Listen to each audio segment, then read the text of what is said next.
আমার মনে হয় যে আজকের ম্যাচে তারা জয়লাভ করবে।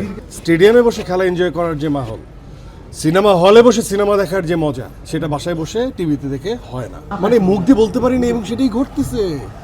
মানে অদ্ভুত ব্যাপার। আজকের ম্যাচটা বাংলাদেশ খুব ভালো করতেছে অ্যান্ড ফার্স্ট অফ অল টিমের জন্য, বাংলাদেশ টিমের জন্য আমরা সবাই একটু দোয়া করি।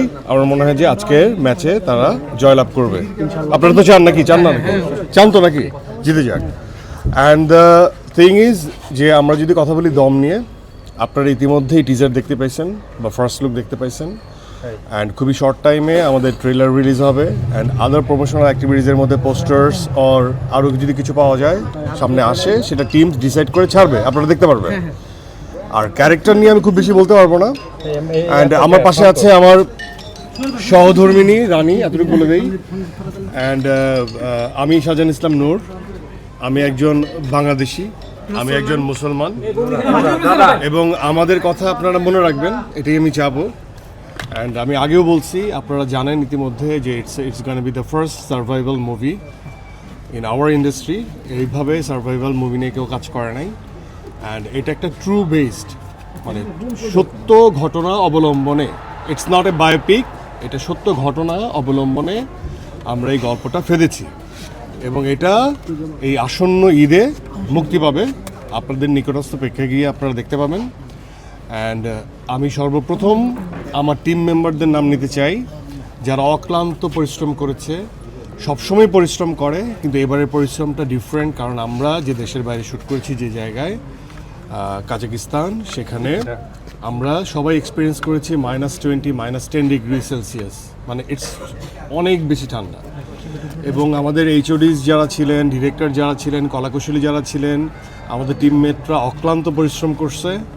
অ্যান্ড এটা ভিজুয়ালি হয়তো বা দেখে মনে হয় সানি ওয়েদার, বাট 3-4 লেয়ারের ঠান্ডার থার্মাল পরে আমাদের শ্যুট করতে হয়েছে। যদিও আমার ভাগ্যে সেগুলো জুটে নাই, কারণ আমার ক্যারেক্টারের জন্য আমাকে একটার বেশি থার্মাল আমি পড়তে পারি নাই। অনেক সময় এটাকে বলা হচ্ছে শুধুমাত্র শার্ট পরে কাজ করতে হয়েছে, যেমন পূজাকে করতে হয়েছে ওই জায়গার যে পিকচারাইজেশন, সে সময় শুধুমাত্র ওকে শাড়ি পরতে হয়েছে।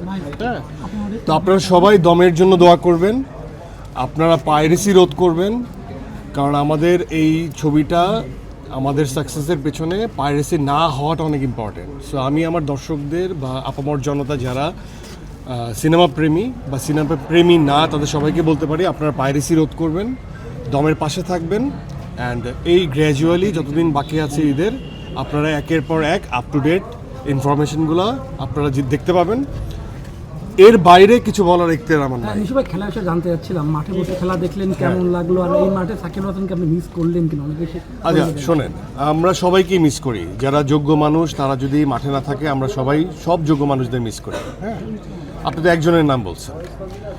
আর এটা খুবই আনন্দদায়ক যে আপনি যখন, যে আমরা বলি কনসার্টে যে গান শোনা বা লাইভ আনপ্লাগড ভার্সন গান শোনা যেটাকে বলে, আর এই মাঠে বসে হচ্ছে খেলা উপভোগ করা। এই যে আমি আসছি প্রমোশনাল অ্যাক্টিভিটিস, আমার বাচ্চা অলরেডি রাগ করছে যে বাবা কেন আমাকে নিয়ে যায় না, ওর মাকে বিচার দিছে। সো এই যে ওরা বেড়ে উঠতেছে, ওর বয়স 11, এই আমরা ছোটোবেলায় এইসব মাহলে বড় হয়েছে। ইটস নট অ্যাবাউট শুধুমাত্র ন্যাশনাল লিগের খেলা।